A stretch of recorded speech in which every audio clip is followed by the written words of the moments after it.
Today I thought I'd do a video on cleaning my LC9 and pistol cleaning in general. Just finished up with my weekly practice, so I'll get started then. First we want to check to see that the weapon is unloaded, so withdraw the slide. Check to see the chamber's empty, no magazine. If you have any ammo, get it out of the area for extra safety precaution. Once you're sure it's empty, release the slide. Now we want to push down on this little gate which holds in the takedown pin, and we just kind of tip it to the side and wiggle it, and then the pin drops out. Then we remove the slide assembly, place the frame to the side. We'll get back to that. Then we remove the recoil spring assembly and the barrel, and then we got these three components. So then we want to put a patch through the barrel that's been wetted down with some solvent. So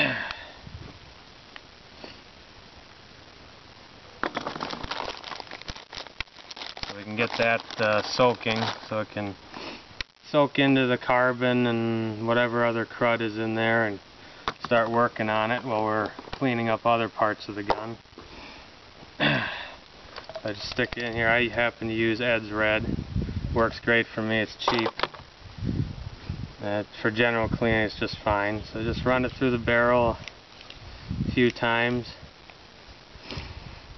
I take the patch off there, and then wipe down the barrel surfaces on the outside.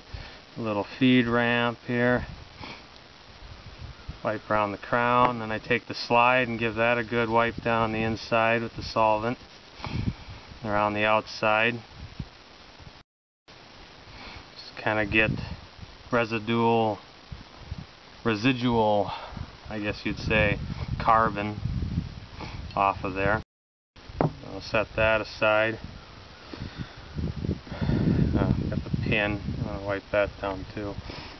Now take and grab a Q-tip and work on the frame. I usually just wet the Q-tip down with like water, spit, or whatever, something like that.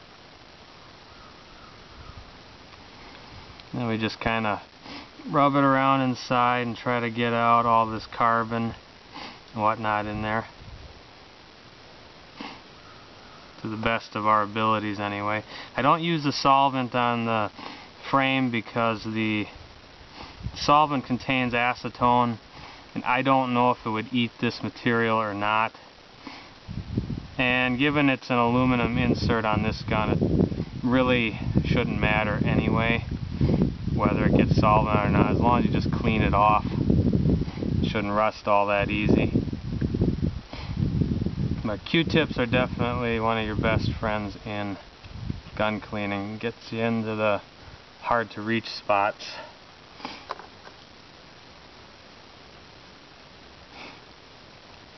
And it can also take some patches too, and gives you a little bit more surface area to work with. Get your finger down in there, and just basically the whole idea is to get as much crud off of the gun as possible. And can also wipe this down first so don't get solvent on the plastic or polymer.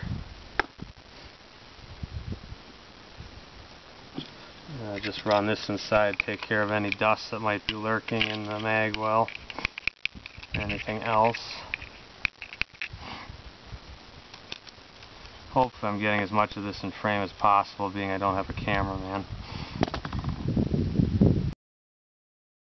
Yeah, so you can just look in there, see if you got any other crud. It looks pretty clean, so set that aside. Basically done with that. Now we can take our patch that's not real dirty at the moment and just kind of wipe off as much of this as we can. Any leftovers that the solvent might have worked out.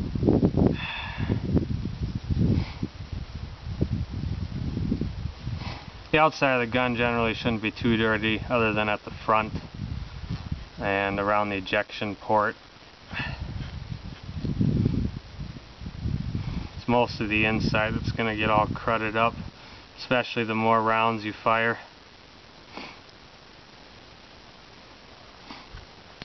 And take a Q-tip again and work in there.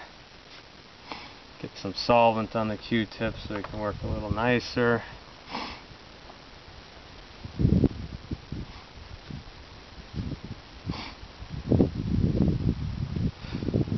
Remove some fuzz if you got to get into a tighter spot.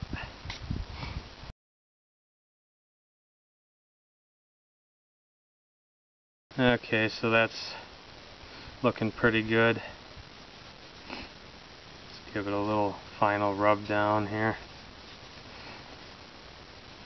I mean, absolute perfection isn't necessary, but you want to get it as clean as you can anyway.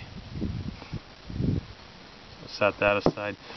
This gun happens to have a polymer recoil spring guide, so that I just wipe down and pretty much leave it as is. Once in a while you might want to wipe down the spring. Okay, so now I'm going to brush out the barrel to loosen up any more crud before I start running patches through. I usually run through about 20 times. There we go. I'll give a cleaning rod a wipe down to get, because sometimes the stuff builds up in the cleaning rod and you're just depositing it in the barrel again anyway. Okay, then I fold the patch over, start ramming it through. Of course it's dirty. You want to keep going with patches until you get a clean one coming out, and then you're good enough. Then you flip them over.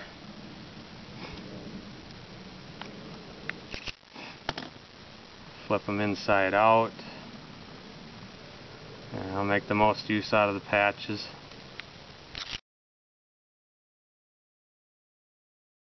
Okay, so now we got a clean patch. Just rub a little bit more around the crown just to get more out there, because sometimes it builds up a little bit around there. Okay, so now I'll oil it. And I use Mobile 110W30. Some people shun away from it, but I mean, really the conditions in an engine are far worse than in a gun. And in principle, it is no different than gun oil, other than it's better. It'll actually stay on the gun better, so it doesn't evaporate as quick. Okay, for some reason the video cut out. I was just about to get to oiling. I ended up oiling the whole gun before I noticed that it cut out. So I'll just explain what I did. You want to put oil in this cam slot underneath the barrel. Then you want to put some around the end of the barrel. It kind of helps lubricate it as it's sliding out the end of the slide there. And then you lubricate the rails on either side. Lightly, you don't have to lubricate real heavy. You can wipe off the excess, because it's just going to run out anyway. Yeah, so I just lubricated those components, because there's not a whole lot to lubricate on these modern guns. They're real simple. Most of your common carry guns and stuff nowadays are going to break down in a similar way, have a similar method of operation. I mean, 1911s are a bit different, but basically this is the system in which this pistol operates is similar to a 1911. So then I would just, after I did that, I just run the slide a few times to spread the oil around better, and basically it's clean then. So that's how to clean, basics of how to clean a handgun, in this case an LC9.